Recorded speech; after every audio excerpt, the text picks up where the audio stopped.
हाल ही में हुए विधानसभा चुनावों में अकोला पश्चिम निर्वाचन क्षेत्र के लगभग 38,000 मतदाताओं ने अपने मताधिकार का 2 बार प्रयोग करने का सनसनीखेज आरोप भाजपा उम्मीदवार विजय अग्रवाल ने किया है। अग्रवाल ने एक ही व्यक्ति का नाम अकोला पश्चिम और बालापुर दोनों निर्वाचन क्षेत्रों की मतदाता सूची में होने के सबूत भी पेश किए।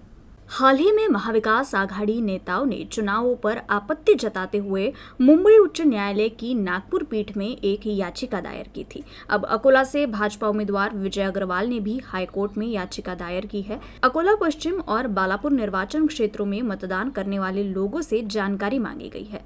चुनाव से पहले भी उन्होंने राज्य चुनाव आयोग और जिला प्रशासन के समक्ष इसकी शिकायत दर्ज कराई थी।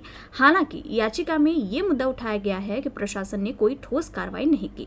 उन्होंने अपनी याचिका में संदेह व्यक्त करते हुए कहा कि 2 बार वोटिंग के कारण कांग्रेस उम्मीदवार साजिद खान पठान निर्वाचित हुए हैं। अग्रवाल ने चुनाव रद्द करने की मांग की है।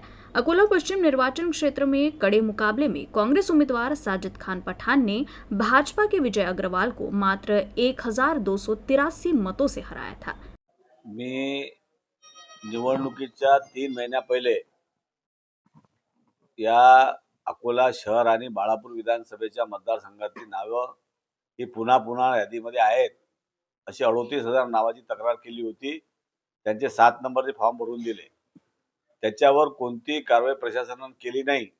म्हणून मी आता न्यायालयामध्ये गेलो आणि माझा असा अंदाज आहे की यामधल्या अनेक लोकांनी पुन्हा पुन्हा मतदान केलेलं आहे आणि म्हणून या निवडणुकीमध्ये पुन्हा पुन्हा मतदान केल्यामुळे ही निवडणूक फेअर झाली नाही आणि फेअर झाली नाही म्हणून ही निवडणुकीमध्ये दोन्ही ठिकाणच्या मतदार याद्या ह्या आम्हाला द्याव्या।